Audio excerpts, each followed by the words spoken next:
Everyone, this is Pooja Shakya and welcome back to my channel. ये journey है मेरे पुराने यूट्यूब चैनल को रिवाइव करने की।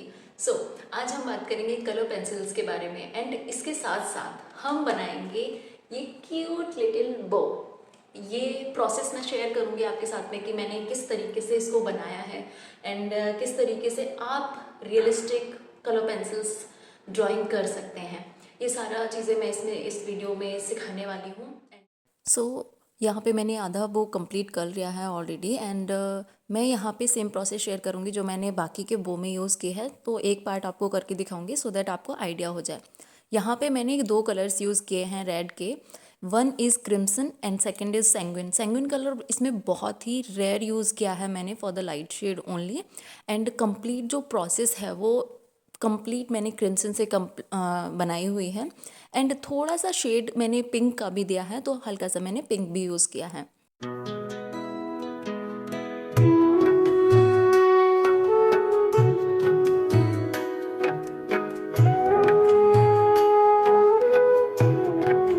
Tip number 1 is begin with light pressure.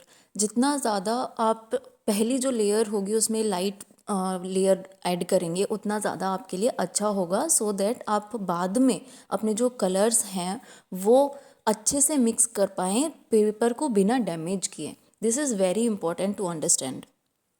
जब भी हम बेस में लाइट लेयर ऐड करते हैं तो ये हमें अलाउ करता है कि हम बाद में डार्क शेड्स को अप्लाई करके एंड पेपर को बिना डैमेज किए अपनी जो डेप्थ है, कोई भी सब्जेक्ट आप यूज़ कर रहे हैं उसके अंदर जो डेप्थ है वो अच्छे से क्रिएट कर पाएँ। एंड जब आप पहली जो लेयर होगी वो लाइटर रखेंगे, देन उसके बाद में ऑन टॉप आप जब डार्कर शेड्स अप्लाई करेंगे एंड देन उसमें डेप्थ क्रिएट करेंगे, देन ही आप सिर्फ रियलिस्टिक वर्क अचीव कर सकते हैं। अदरवाइज़ आप वो चीज़ नहीं कर पाएंगे एंड आपका जो पेपर है वो डैमेज हो जाएगा।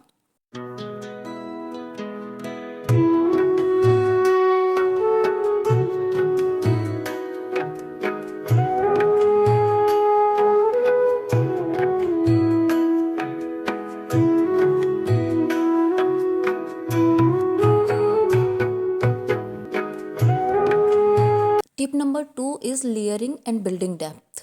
जितना ज़्यादा आप अपने कलर्स की लेयर्स बिल्ड करेंगे, जितना ज़्यादा आप उनको थिन रखेंगे। सपोज़ मैंने एक फर्स्ट लेयर ऐड की एंड वो बहुत ज़्यादा थिन है, वो बहुत ज़्यादा लाइट है, तो ये मुझे अलाउ करता है कि मैं नेक्स्ट लेयर को भी थिन रखूं, सो दैट जितना ज़्यादा हम इसमें लेयर्स ऐड करेंगे रियलिस्टिक ड्राइंग उतनी ही ज़्यादा अच्छे से बन पाएगी। देन ऐसा कभी भी नहीं होता है कि आप लेयर पे लेयर लगाते जाएं। जब ये बहुत ज़्यादा हो जाएगा तो आपका जो पेपर है वो डैमेज हो जाएगा। फॉर दैट आपको ये समझना पड़ेगा कि आपका पेपर किस क्वांटिटी का है, किस क्वालिटी का है, एंड देन आप कौन से पेंसिल्स यूज़ कर रहे हैं। कॉम्प्लेक्सिटी हमेशा रहेगी कि आप कौन सा पीस यूज़ कर रहे हैं। सेकेंड चीज़, आपका वर्क किस तरीके से, आपने कैसा रेफरेंस चूज़ किया है, आप क्या बना रहे हैं, ये हमेशा डिपेंड करता है कि आप कितनी लेयर उसमें बिल्ड कर सकते हैं।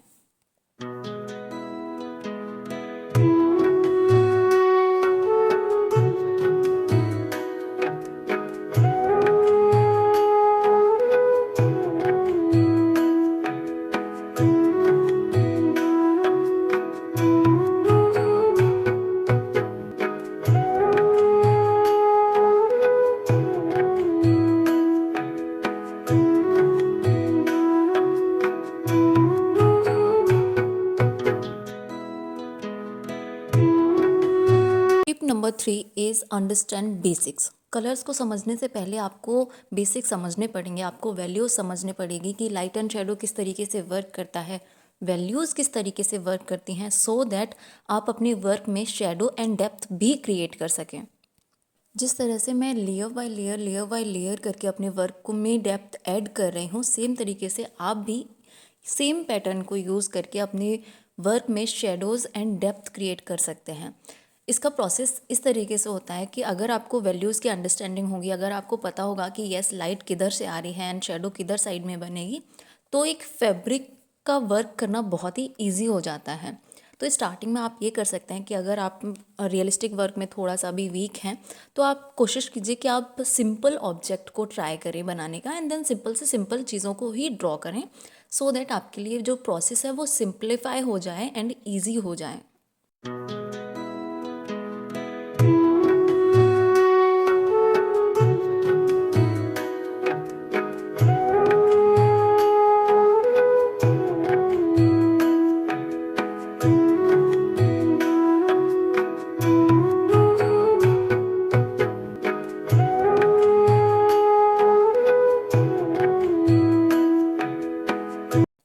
Number 4 is check your quality of the paper.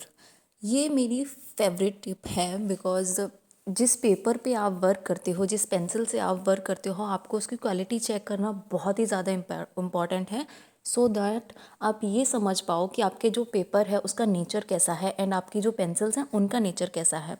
अगर आप बहुत ही लाइट पेपर को यूज़ करोगे, बहुत ही पतली शीट को यूज़ करोगे, तो बहुत ही हायर चांसेस हैं कि वो 2 से 3 लेयर में ही जो पेपर है वो डैमेज हो जाएगा एंड आपका जो वर्क है वो रियलिस्टिक वर्क में नहीं कन्वर्ट हो पाएगा। सो कोशिश कीजिए कि अगर आप सिर्फ स्टार्टिंग में प्रैक्टिस कर रहे हो then you can use light weight paper and high GSM के पेपर आपको यूज़ करने हैं when you are working on quality work, so that आपके जो वर्क है उसमें आपकी जो क्वालिटी है वो पता चले। पेंसिल्स की जब बात करेंगे तो आप पेंसिल कोई भी यूज़ कर सकते हो, वेदर वो वाटर बेस्ड हो या फिर वो ऑयल बेस्ड हो। यहाँ पे जो पेंसिल्स मैं यूज़ कर रही हूँ these are oil based pencils, so they are easily blending. Water based pencil से भी बहुत ही अच्छा रिजल्ट आता है एंड इन फ्यूचर ऑब्वियसली आने वाली वीडियोज़ में मैं आपको वाटर बेस्ड कलर पेंसिल्स का भी जो रिजल्ट है वो शो करूँगी। So tip number 4 is all about understanding your paper and your pencils.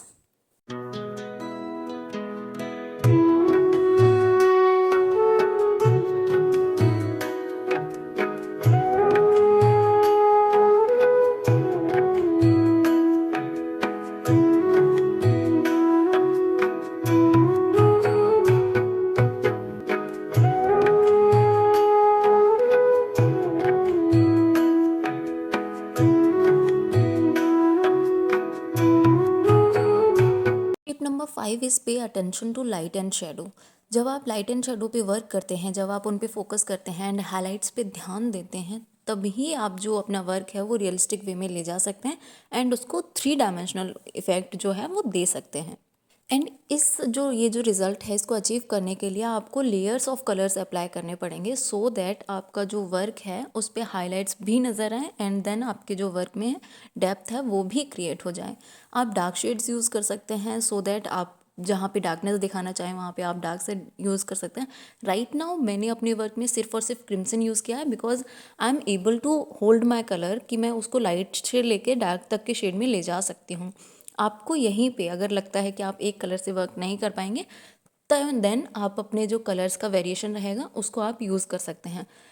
Colour pencils use करने का सबसे बड़ा फ़ायदा ये है कि आपको एक ही कलर में डिफरेंट डिफरेंट शेड्स मिल जाते हैं, सो दैट आपको हर शेड जो है वर्क करके अचीव ना करना पड़े।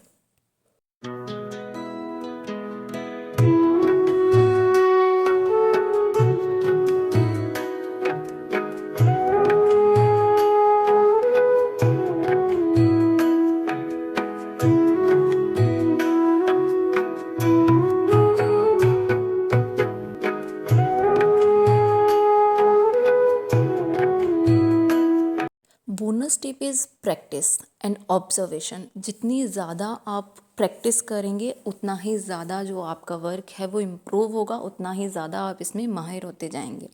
एंड जितना ज़्यादा आप अपने वर्क को ऑब्जर्व करेंगे, जितना ज़्यादा आप अपने रेफरेंस फ़ोटोज़ को ऑब्जर्व करेंगे, जितना ज़्यादा आप अपने आसपास की चीज़ों को ऑब्जर्व करेंगे एंड उन्हें आर्ट से रिलेट करेंगे, उतना ही अच्छे से आप टेक्सचर्स को समझ पाएंगे, उतना ही अच्छे से आप अपनी सरफेस को समझ पाएंगे एंड धीरे धीरे इसी तरीके से आपका वर्क इम्प्रूव होगा। सो मेक श्योर कीजिए कि आप अपनी प्रैक्टिस पे सबसे ज़्यादा ध्यान दें। सो या that's it for today guys and